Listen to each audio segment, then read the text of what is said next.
Hello, good evening, everyone, and welcome to another live stream. First of all, Chris Davis, good to see you there. And you're quite right, of course.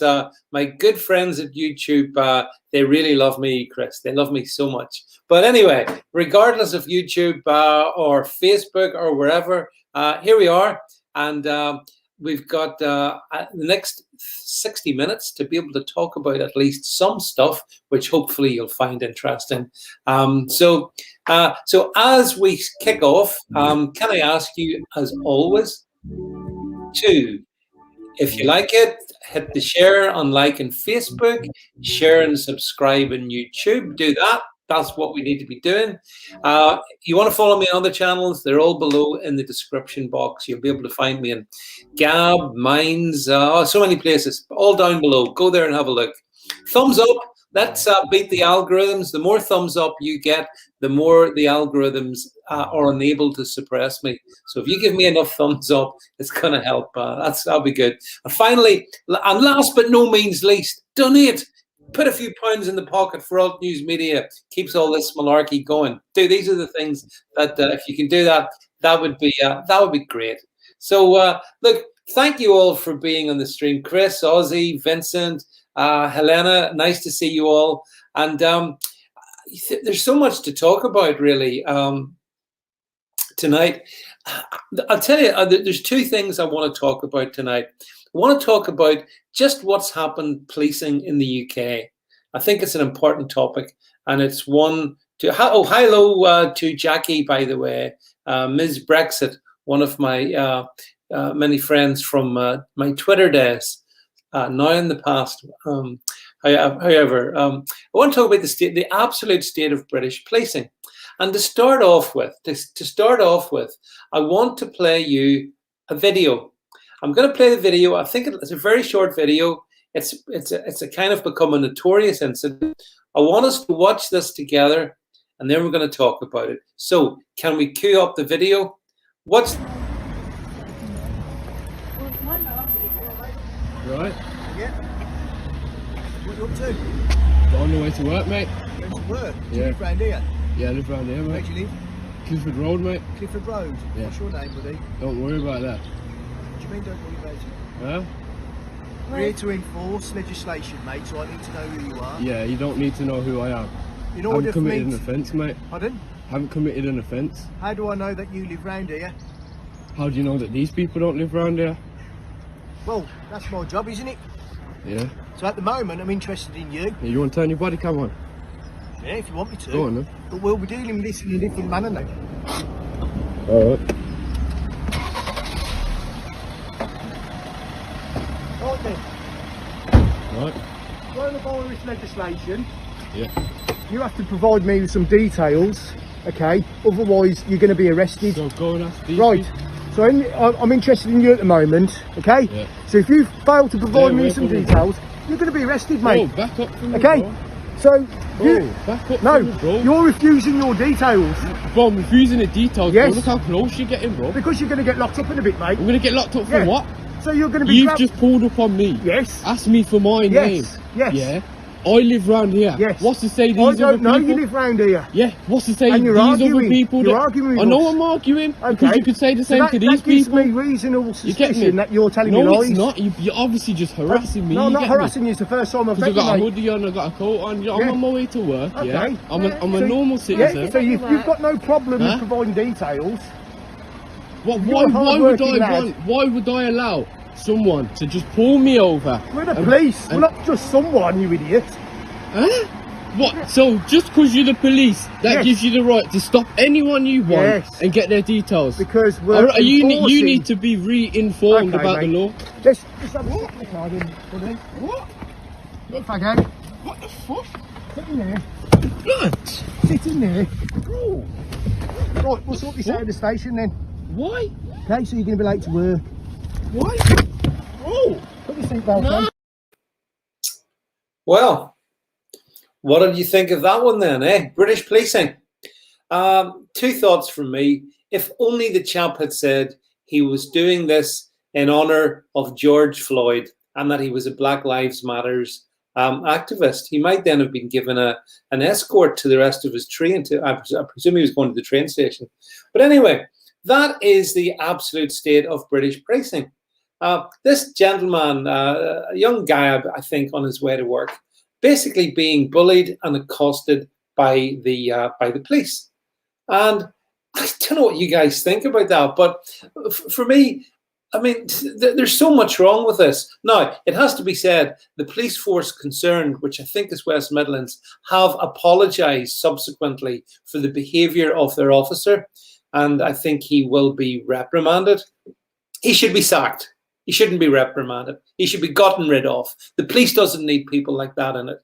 You know, yes, Helena, it is absolutely shameful. I mean, this is the point, that people like, I guess, though many of us on the stream, I think, are probably instinctive supporters of the rule of law. You know, the law and order is pretty important agenda issue.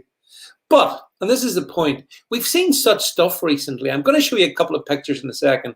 But it sort of cements this narrative that policing has got out of control. Can we just cue up the next? I just want to show you the next image if I can. 2 people fined £10,000 over, yes, a snowball fight in Leeds. Does that sound reasonable to you? And then I think we've got one more image. I just want to run this if we can. Yeah, a woman in London was basically essentially arrested for sitting on a park bench for almost an hour. Okay, so a couple of additional stories. I mean, this is, to me, unbelievable. This is a policing out of control, and frankly, it's not isolated examples. It's more broad than that, isn't it? Really, I don't think, you know, this whole thing of saying, "Oh well, it's just one bad apple." It's not. It's more systemic than that. There, you know, the COVID, unfortunately, which is bad enough, has set up the British police to think that they have these superpowers, that they can just come in and you know, essentially arrest people because they don't like the look of them. Yeah, Graham's right. Graham's saying here that the sole intention of the officer was to find an excuse to arrest the man. Absolutely, Graham. If you remember in the video, the police officer was being really arsey with the young man. It wasn't the other way around. I mean, personally, I believe that I try to be polite when I'm talking to anybody. You know, just the way I was brought up. And sometimes that's difficult. So those of you who follow me here on social media might remember my own run-in with the COVID police last September, I think it was, when I posted a photograph of myself on social media without a mask on in a garden centre. Quite legitimately, I have medical exemption. Within 3 hours, the police came to my door, 2 of them, to have a little chat with me. Well, I had a little chat back with them. But, you know, people, not everyone can necessarily articulate things in the requisite way.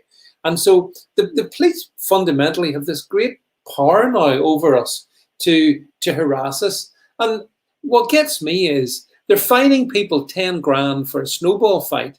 But in the same area, like I think it was Leeds, you know, there are predatory rape and grooming gangs. What's happening to them? There are female genital mutilations going on. What's happening to the culprits of the people carrying those out?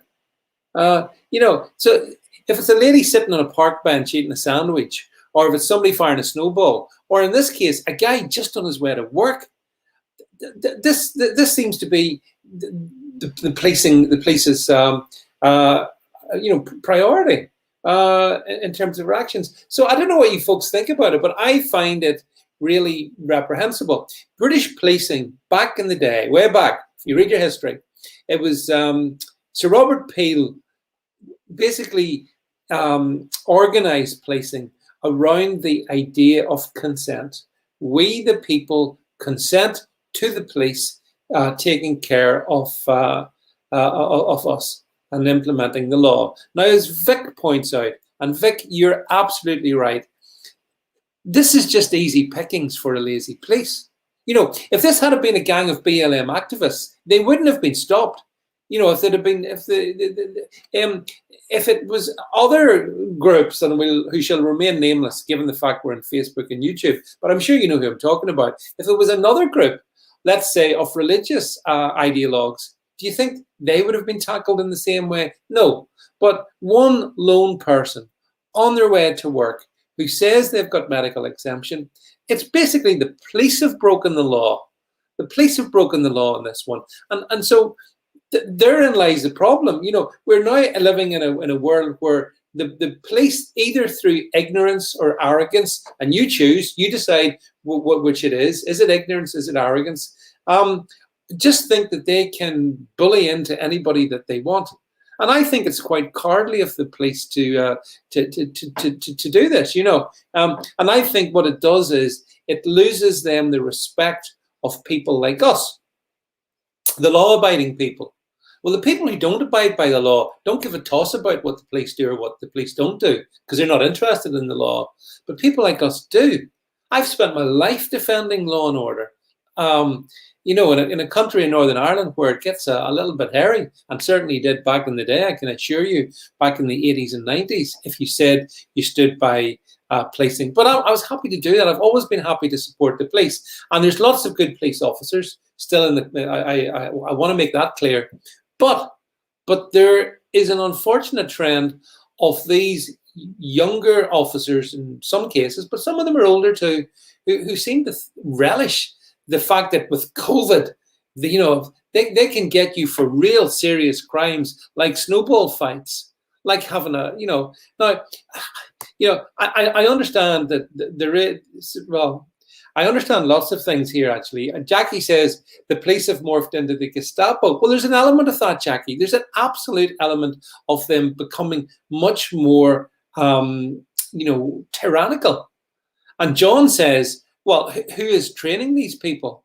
I don't know. I don't know. I do know that there are specific COVID units set up within different police forces. I know that for a fact. So that's one thing that they've done. And I guess, and I do understand from, you know, my own contacts that one of the things that the police have to do because of government legislation is if there are large gatherings of people breaking the COVID regulations, the police have no alternative but to get involved and break, for example, a large rave party. Now, you know, you can take a view on that. You could say, well, is that the most important use of police time? No, it's not. It's obviously not. There's much more important things, but it is nonetheless enshrined in law, and the police have to enforce the law. So I get why they might do that. Don't necessarily agree, don't necessarily disagree, but I understand why. But honestly, some bloke on his way to work, and you're stopping him and you're arresting him. And why are you doing that, officer? I'll tell you why. Because you're arrogant. You're power crazy.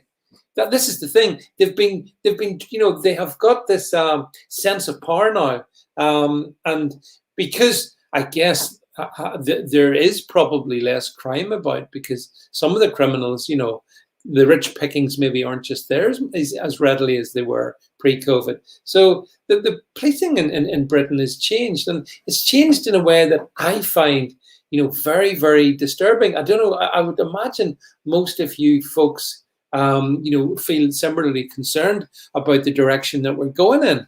And, you know, when you see that this is happening, you know, that was the West Midlands, it's happened down in London, it's happened in Kent. I believe you could almost pick your police force. Wherever you folks live, I could probably find an example of this kind of behavior. And, you know, I think it's very, very concerning. Maybe what we'll just do now is, if I can bring on our excellent producer par excellence, Jed, and just bring him into the stream. And Jed, you know, we've all seen the video. We've seen the you know, some of those images of people being fined for snowball fights. Is this British policing, Jed, as you want to see it? First of all, good evening, David. Good evening, everybody on the stream. Absolutely not. And I've just listened to you go on there about the police breaking the law. And actually, what is missing from all this, we've just seen that young lad on his way to work, and he was arrested because he wouldn't give his name. Well, for one, unless you have committed a crime or they suspect you have committed a crime, you don't have to give your name and address. The way they get around that is they arrest you under public order, and therefore then you have to give your name and address. But secondly, we all seem to forget that 31 Met police officers all queued up to have their haircut. None Yes. of them have lost their jobs. None of them have got. Whoever organised that should have had £10,000 fine. Just like the person that organised the snowball fight, or two of them got £10,000 each. Yeah. Where's the police getting the £10,000 fine? Well, it's a very fair point. I mean, it's almost like we've got this apartheid rule now, whereby the police can do what they want, but we can't. But see, Jed, I've always argued that everyone has to be amenable under the same law. But that includes the police. And by the way, in that video clip, at one point, the police officer came within 2 meters of the chap that he was harassing. Well, he was endangering his life then, wasn't he? He was, but notice how he also referred to a member of the public as an idiot. Yes. Yeah. And the police, you know, when I was a youngster, and certainly when you was a youngster, I appreciate in Northern Ireland, it was a little bit rougher and tougher than perhaps where I came from. But one, you respected the police because you knew they were doing the job and they were doing it fairly and equally to everybody. And they treated you with respect. Now there is no respect from the police, and they get no respect anymore. You know, respect, it should come both ways, and there is none. Well, see, that's the whole point. And lots of people on the stream and people watching this in replay, they will remember the double standards that we saw in London, Jed, last year in the summer months, when the BLM protesters were treated with absolute kid gloves. And then the patriots who came down to protect the statues were pummeled around the head. And again, you know, it does raise questions about. And it's a question that actually the Matrix here sort of brings, or I bring this one up. He says, common purpose, swampy crime commissioners have engineered this, disrupting society in order to rush the great you know what. And he's got a point, Jed, hasn't he? I mean, this is being directed from the top as well. It's not just one lone rogue officer being a bit arsey. It's more than that. It is, and I agree exactly with that, because when people like me or you refer to common purpose, people think there is a course called common purpose. There's not. It's a methodology, and it's neuro-linguistic training. Say that on a Friday evening. You've done very well. Well done, Jed. Basically, it's a method of whatever the message you want to get across, of getting across to the people that are listening, and they fundamentally believe it, and they will believe nothing that contradicts it as long as they've had enough. So when they do diversity training and inclusion training and all that stuff you hear about, that is all based on the common purpose ethos. And that is why we end up from the top, police commissioners saying, oh, well, no, what we need is a diversity and inclusion officer at £72,000 a year or whatever it is. And that filters down to the bobby on the street, or certainly filters down to the sergeants of the police force. And that's where this common purpose that people refer to is. It's embedded in all those different courses. Well, yeah. But the other thing, though, is it's the point you make, Jed.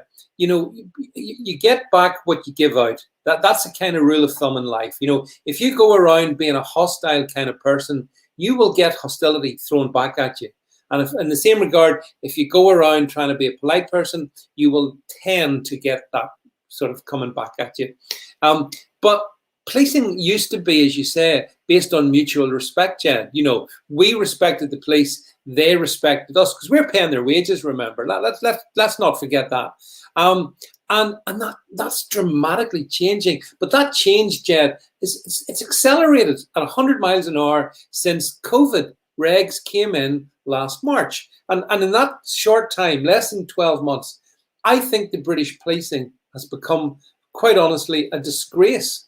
And in some regards, a laughing stock, actually, in terms of their double standards, their weakness in some areas, but then their incredible hostility towards that chap, like we saw in the video, and the woman on the park bench, and lots, the people working in the walking in the Peak District. I mean, so many stories of police who are kind of out of control, I think. They are, and it's not just this country. I mean, we've seen the riots on the continent this week, haven't we? Yeah. With the anti-lockdown. But you say it's coming pretty quick. It has, because I think we've entered the end game, and I've talked about end games before on your stream. I mean, we've had the march through the universities and institutions for the last 40 years. Yeah. And if you look at what the IMF? Sorry, I've got the terminology wrong there. But the guys that pour out the Great Reset, I'm sure the Oh, the stream WEF. That's it. Yeah, economic. Yeah. They've been building up to this, and what they were hoping for was something like COVID to then enter the final stage of the end game. And the end game is all these restrictions, all these lockdowns, the police acting like Gestapo, etc., etc. Right. Well, actually, that's interesting. I wonder, Jed, can we share with the folks because in terms of this kind of draconianism and whatnot, Priti Patel has kind of really been a big disgrace. And folks, and Jed, you've seen this story where some Tory MPs are obviously saying that Priti was humiliated because she didn't get her way to quarantine all UK arrivals. And that's why she's now introduced this. I think it's 30 countries or something where, if you turn up at an airport to get out of the UK, you have to have an excuse for what is a legitimate journey. So it's not that they're just stopping people coming in to the UK, Jed, and making them go to quarantine hotels for 1,500 quid. But you can't even get out of the UK. And again, a bit like with the policing, Jed, it feels like a police state to me. Don't know what you folks think. It is. It's control. It is control from the top, dictate. Because now, as we saw beginning of the week, I think it was, or end of last week, Boris extended the lockdown legislation until the 17th of June or July. I can't remember. So we're now having laws implemented on us via diktat that none of us voted for.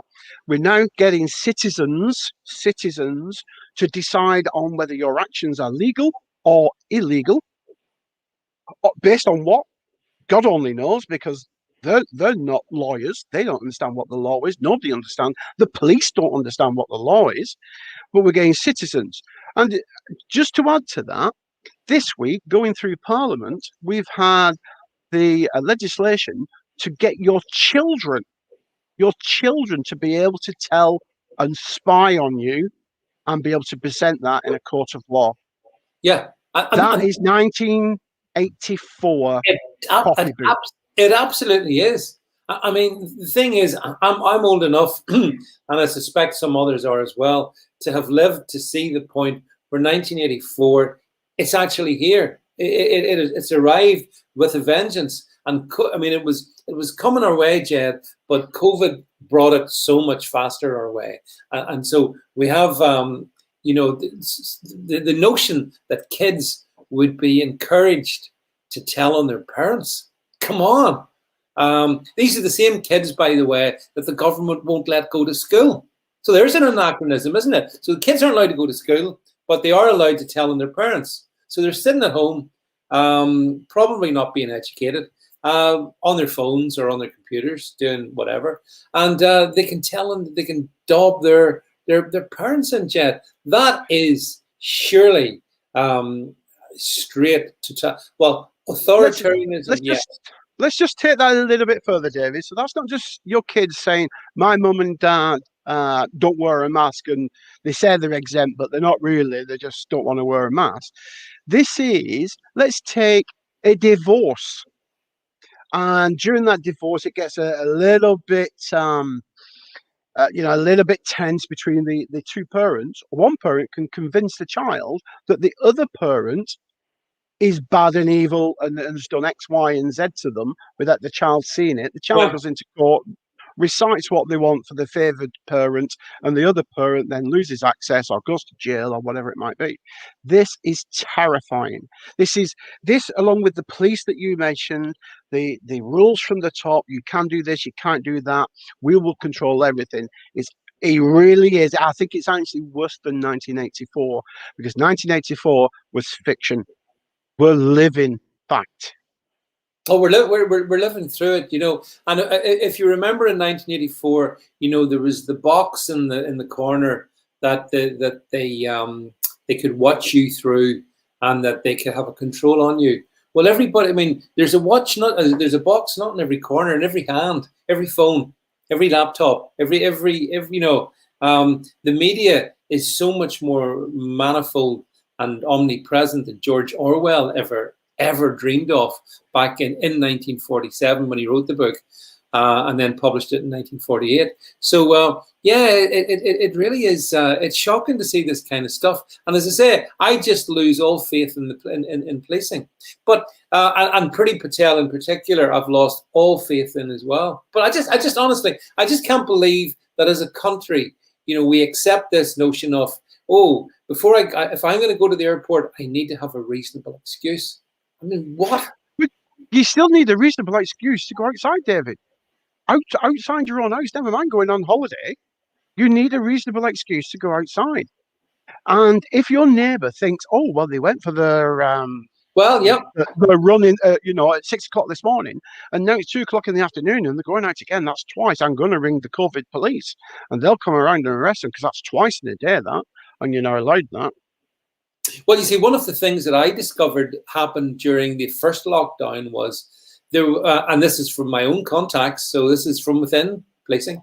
There was a vast number of phone calls made by exactly who you've just talked about. Neighbours were phoning up, and they were watching their neighbour. The curtain twitchers were there. They were watching what was happening, and if they saw something that they thought was potentially a breach, they were dobbing their neighbours in. Even worse, they were making things up deliberately.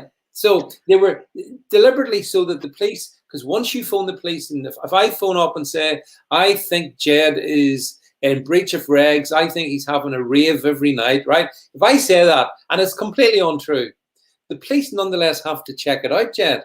So they will come, and they will. So you'll get a knock at your door at whatever time, night or day. And so one of my huge disappointments in the British people, and I'm getting increasingly fervent in saying this, they are so disappointing. They love the notion of dobbing in their neighbours, either imaginary or genuinely, but in a way they shouldn't be doing. Where's the community spirit? I mean, the only community spirit I see, Jed, is, I saw something before I came on that made me laugh. I think somebody referenced it here about 2 masks. Are we going to get to now that Dr. Fauci has suggested 2 masks might be a good idea? Are we going to get the 2 mask wearers daubing in the single mask wearers for only having 1 mask on? Is that the sort of society we're becoming? Because if it is, God help us. Nick actually makes the point. Reasonable excuse for going outside is to get some bloody fresh air. Well, actually, to be honest, Nick, and folks, and Jed, if you want the reasonable excuse is if you're out to shop for goods or to exercise, it's a reasonable excuse to be out. So theoretically, you can be shopping all the time. So, I mean, in a way, the legislation it's paper thin. And I don't know, Jed, about you in your area, but where I live, I think a substantial number of people play lip service to it, and that's where it ends. Well, you've just said you could go out and shop all day long. Yeah. But if you remember last week, there was a viral video of a woman being arrested. There was a guy with her because the police said they'd seen her in the town, and she went, yes, I went to Tesco. And now you're on the seafront having a coffee. That's 2 different things. And they arrested her. So remember, you can't go shopping all day. You can only go to the shop and back. But you said, you know, we've got our phones, they're watching us. Yes, our phones say exactly where we are. Even Yeah. if you turn off location services, you still ping the mass and they still can triangulate where you are. Yeah. Everywhere you go on your laptop on the internet, they know where you are.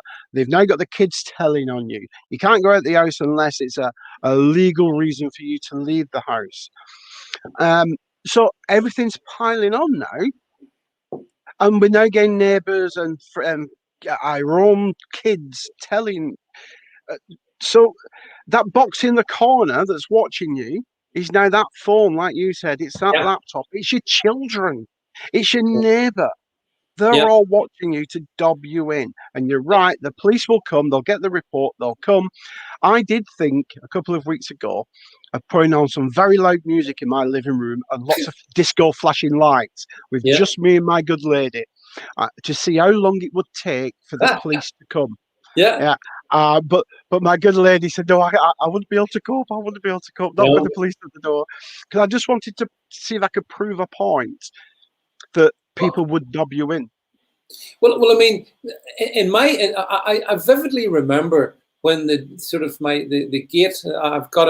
There's a gate to my property, and the gate was rung, and I asked, yeah, who's there? It's the police. Can we come in?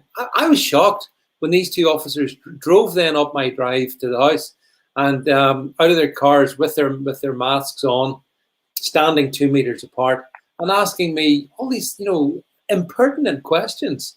And the only thing was, I had to explain to them, Jed, that number one, did they understand the legislation? Because the legislation makes it clear that anyone with a reasonable excuse doesn't have to wear a mask. That's in the regs, And the older guy actually said to me, "Can I ask what your reasonable excuse is?"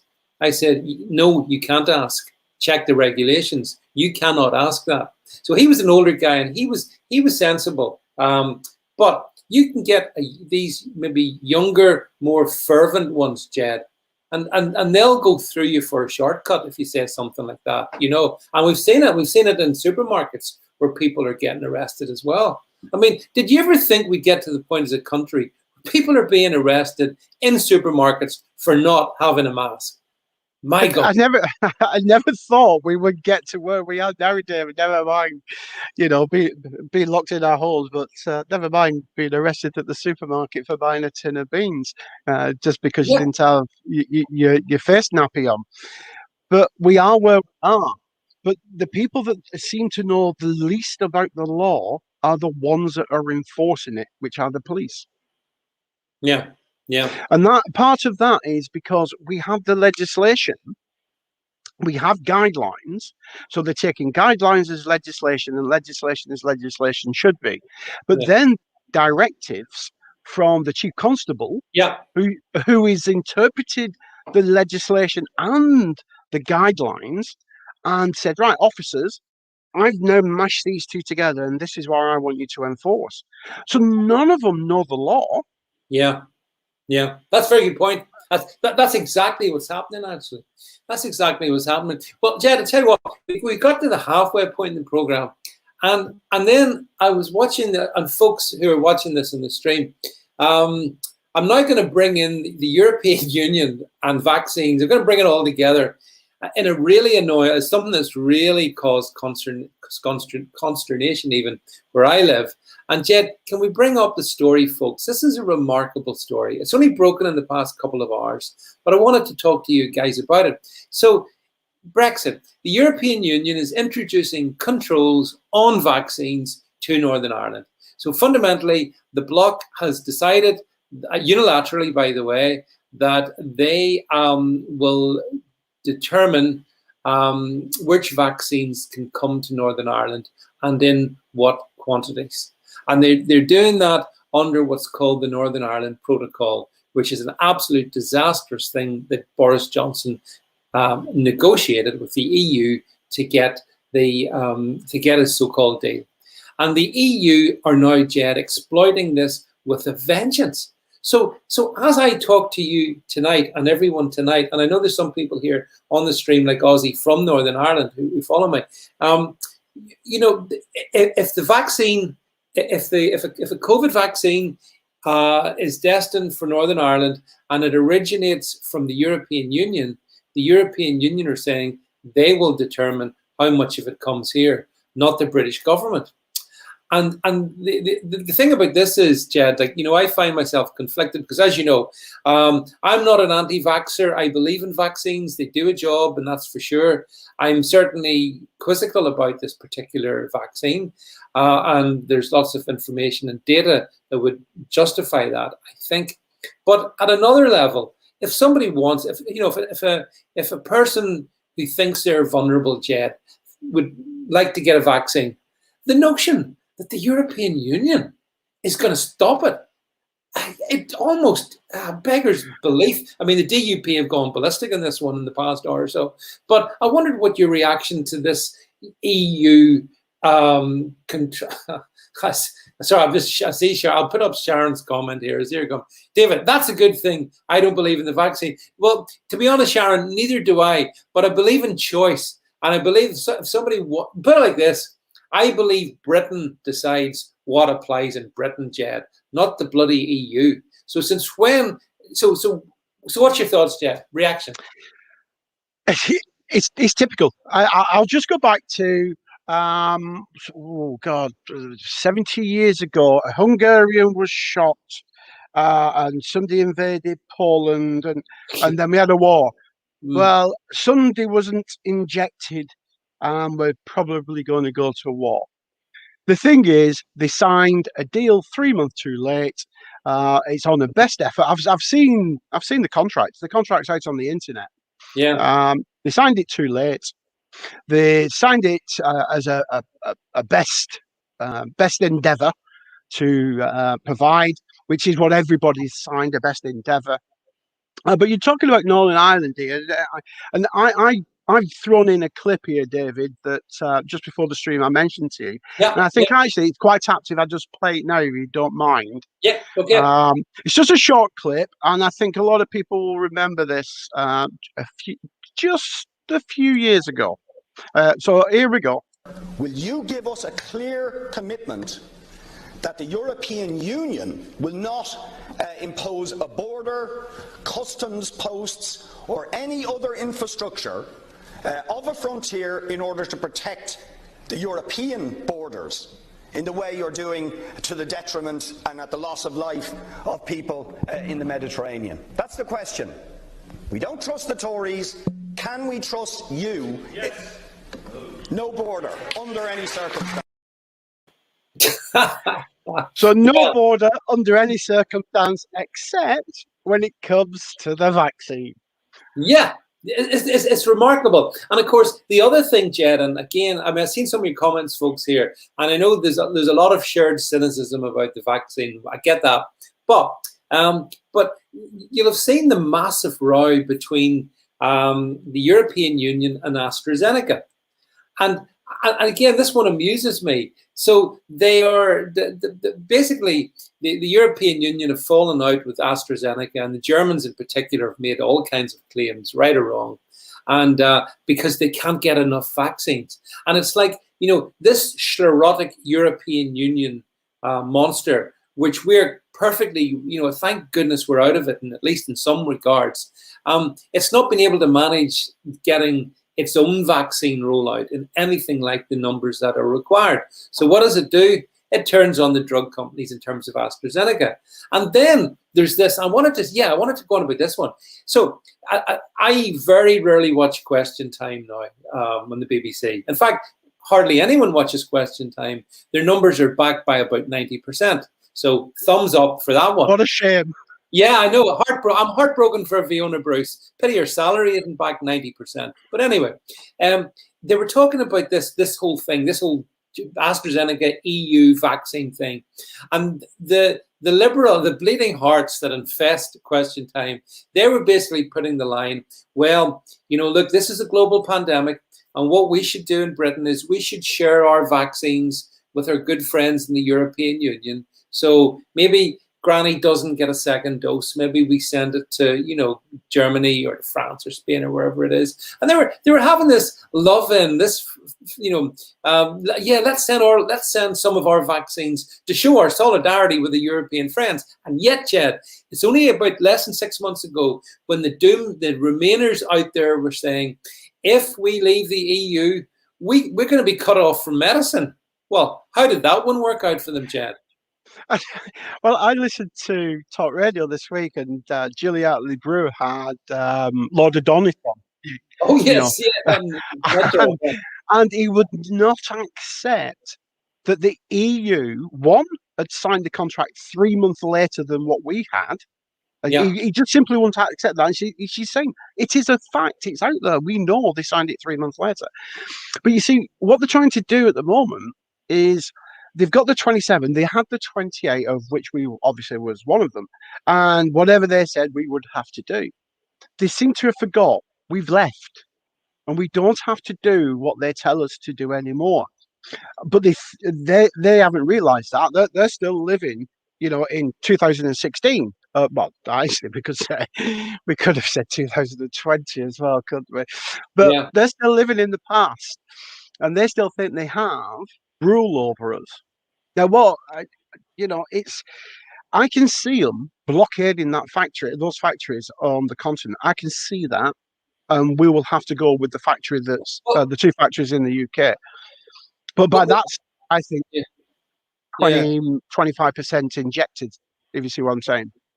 Well, there's a couple of things, but first of all, Chris Davis rightly says, everyone, come on, if you like this, give it a thumbs up. Beat the Facebook and YouTube algorithms. Thumbs up the hell out of this if you enjoy it. That's the first thing. And the second thing is, Jed, just we'll focus on that. So in terms of the COVID vaccines, so some of them are manufactured in the European Union, aren't they? And then others are manufactured here in Britain. So there seems to be a bit of a mix. But as I also understand it, because of the Northern Ireland Protocol, anything coming across the Irish Sea, because we're still in the Northern Ireland, by the way, in case anyone doesn't know it, we're still left in the single market. So stuff coming in here has to conform to European Union conditionality. So I think we could be scuppered anyway. But it's a hostile act by the European Union, this. Absolutely hostile. Arlene Foster, DUP leader, has described this, as I say, at 6 o'clock, as an incredible act of hostility. And like she's absolutely right. If you want a vaccine, if you do want one, and I don't, but if some people do, then the EU is basically going to say, yeah, we're not going to give you one, or we mightn't give you one, or we might make you want to sweat on it. Where's Boris Johnson in this one? Question. I see we're very close, and I agree with Arlene Foster, but I'm going to go a little bit further, actually. I see it as almost an act of war. Yes, now you're right. AstraZeneca, I think it's AstraZeneca. They've got two factories in the European Union, one in Belgium and one somewhere else. And they've got two factories in the UK, one in Wales or that sort of area, and one a bit further north.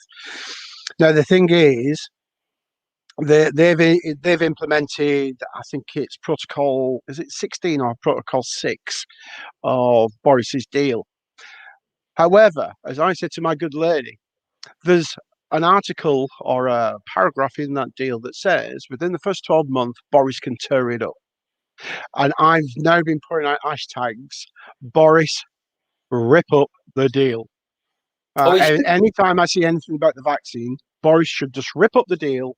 Northern Ireland then will be out of that protocol, and rightly so. They're part of the United Kingdom.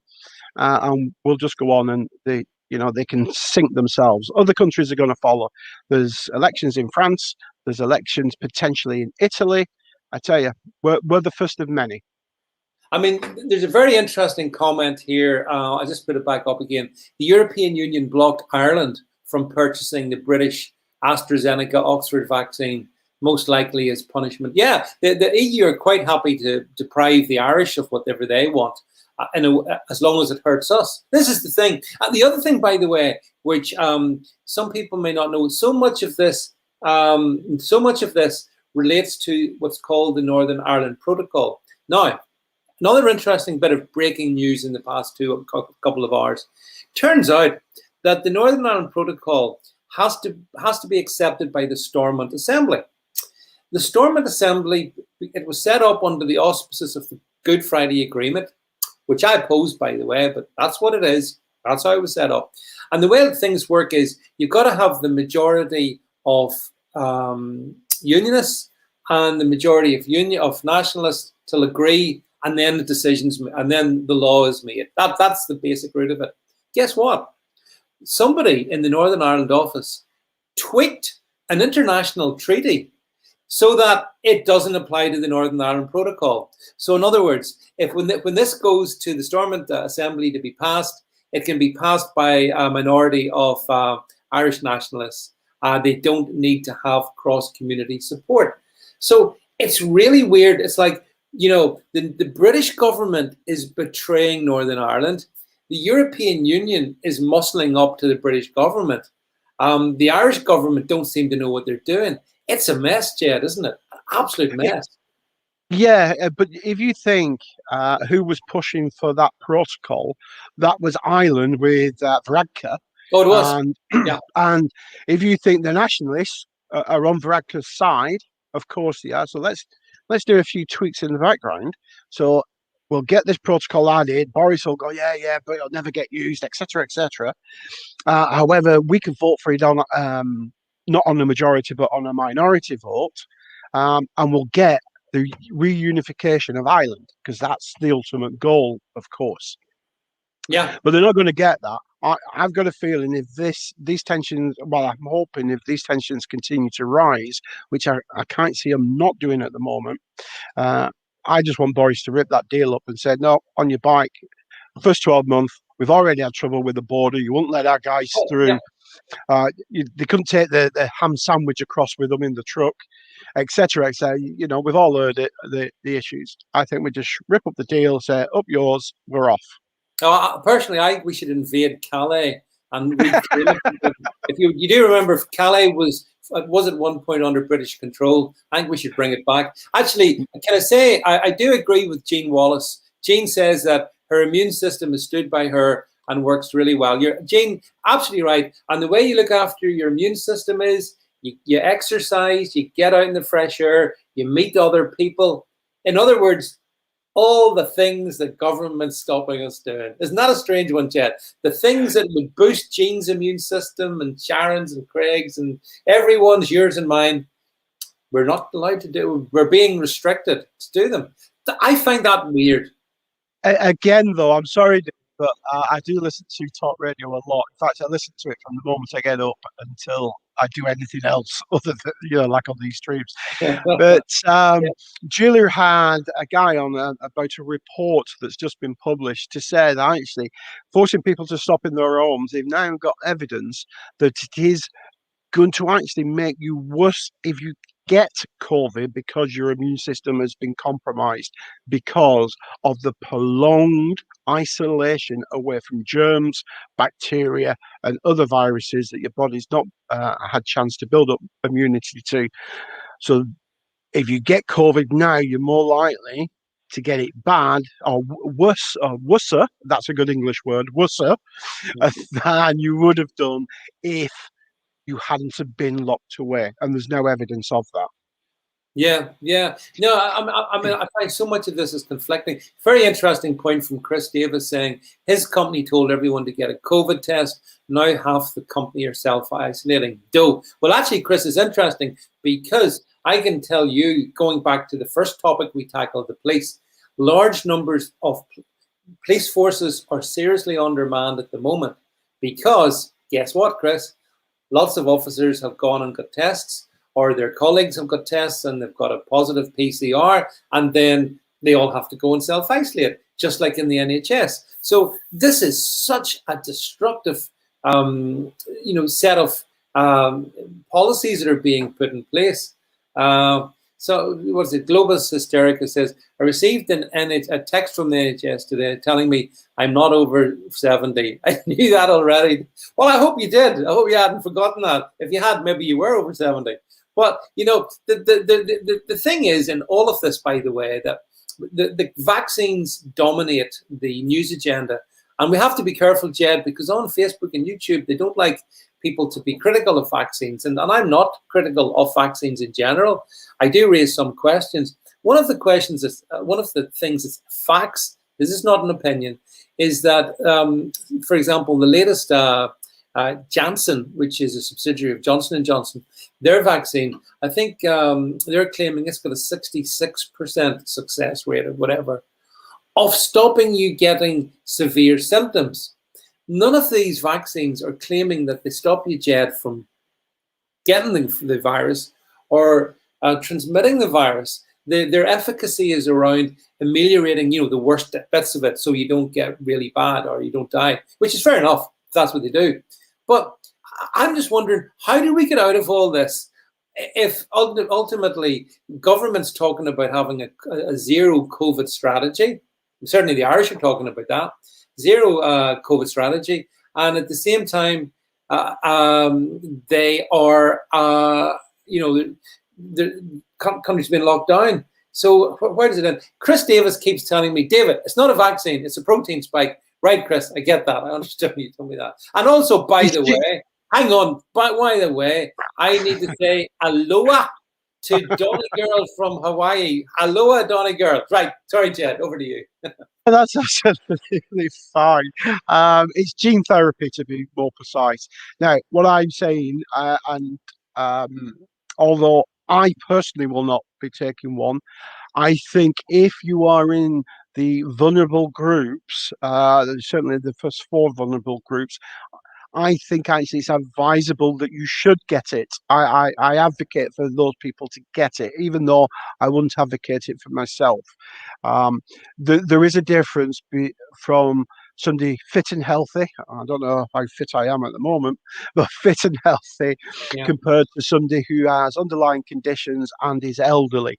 And I think it's of benefit to those sorts of people. But for myself, I wouldn't be taking it, but I would not discourage people from taking it if they believe that it would be benefit for themselves. Yeah, well, I'm a great one. I believe in individual choice in just about everything, and people should have that choice. And certainly, I also wouldn't want to recommend anything. That's not my. I'm not a medical doctor. I don't want to do stuff like that. But as I said, I just wanted to sort of, just to labour this point that the European Union has weaponized the COVID vaccine. Kind of unbelievable at one level, Jed. And then it's just a reminder to me that that's why the UK is right to have gotten the hell out of the European Union, isn't it?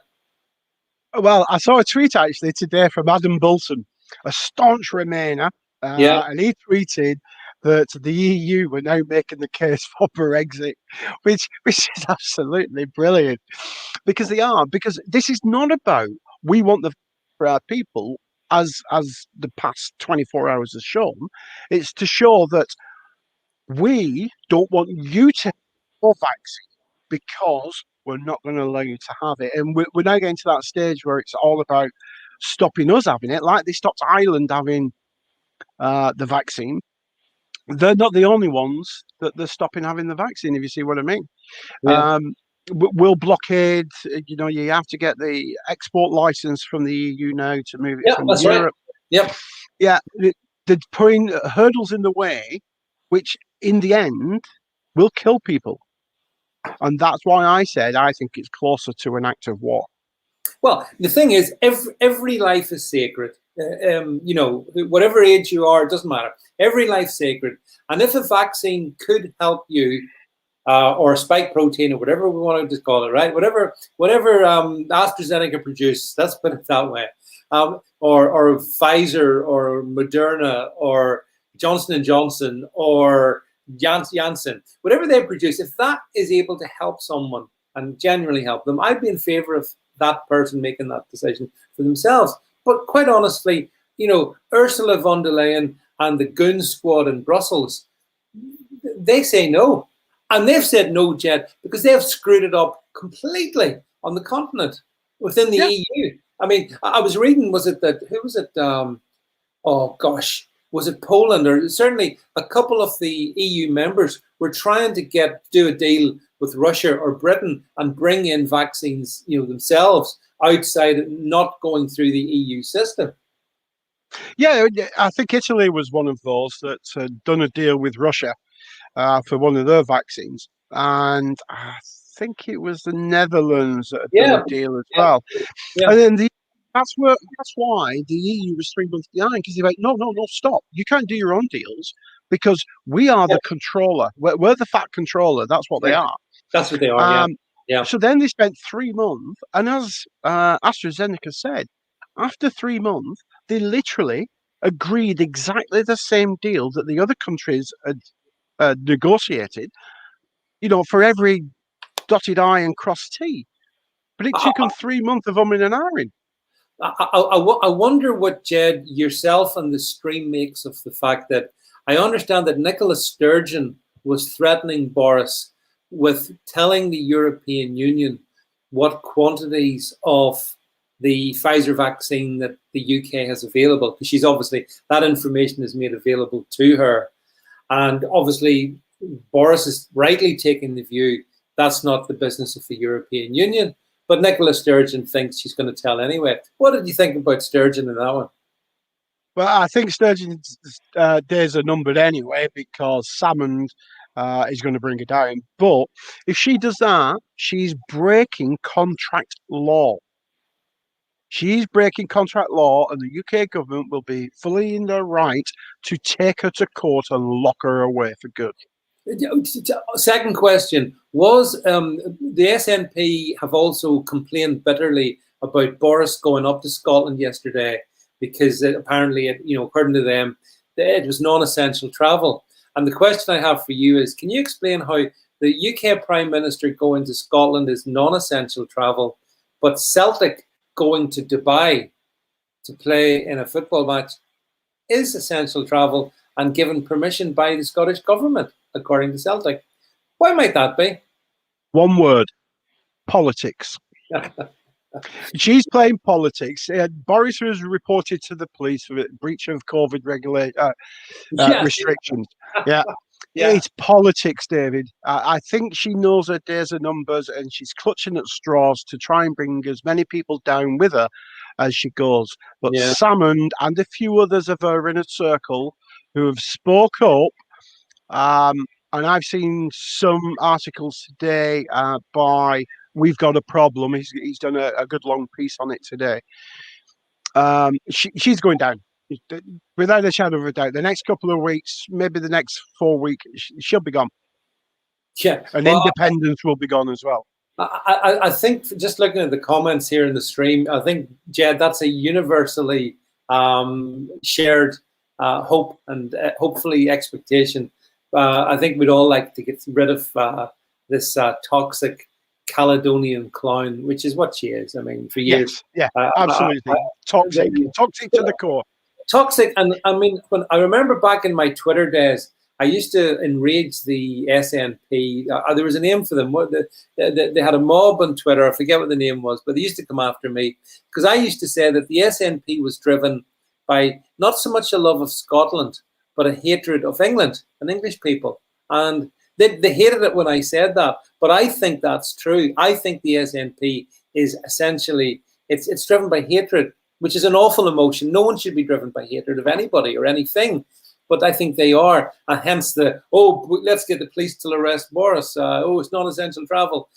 Just the bitterness from wee Cranky is certainly a wonder to behold. Well, listen, folks, we are coming to the end of the stream. I see, I'm just trying to check up on some of your comments. I know there's a big day tomorrow being planned, I believe. Some independent reopening. A great reopening. Now, obviously, we can't encourage these things because we're on Facebook and YouTube, and we don't. But I would say this, that small shops and local shops are vital to our economy, and they're vital to the people who own them as well, by the way. So I'm a great advocate of shopping local, supporting local, investing in local. And so we shall see with interest what happens tomorrow. I know, Jed, in Italy, I think all the restaurants declared that they were just opening and that was it. and what was it? Was it 20,000 or Vance? I think the first time was 35,000 restaurants Yeah, opened on huge. one day. And I Huge. think then a week later, I think it was, like you said, 20,000, 25,000. Yeah, yeah. I'm not encouraging law breaking. And we have to say this because we're on YouTube and We Facebook. are on YouTube. You Yeah, must you must follow the law and the guidelines. you must always, and There you go. yeah, absolutely. Although, folks, just to reiterate the point, we are on YouTube and Facebook. If you follow me on the likes of my Minds account, you'll find me in Minds, on Bitchute in particular, I guess those couple of platforms, as well as Gab. There you can actually say what you think, unlike here, where you have to say what is necessary. So there is a All difference. the links are in the description. Follow the links below. Make sure you subscribe so you can get a real dose of truth in some of those other platforms. But anyway, look, folks, that's it from Jed and myself for tonight and for this week. I want to thank you all very much for being here. As always, completely appreciate your support. Appreciate all the thumbs ups. Yes, Chris, all your multiple thumbs up is deeply appreciated, and everyone else. We'll have to fight the algorithms here. You know, the Facebook and YouTube algorithms are not our friend, but we can find ways around them, and that power lies with you. So, in fact, just as we go here, because seeing as how Donny Girl from all the way from Hawaii is saying LA and other states opening up because of politics. That's right. I've seen that. Yeah. Isn't it funny? The minute slow Joe Biden gets in the White House, all of a sudden, magically, open up business. It's magical. It's almost like in the States, COVID was weaponized to get Trump out. But I would never for one moment suggest that. It's almost like that. A cynic might say that. I wouldn't. Anyway, folks, I was winding up. I'm going to wind up now. Bring it to an end. Thank you all. Everyone, have a great weekend. Whatever you're doing, take care of each other, and we'll be back on Monday night for more conversation and hopefully civilized chat. So aloha and goodbye, everybody, and catch you all on Monday night. That's it from me live for this weekend. Bye.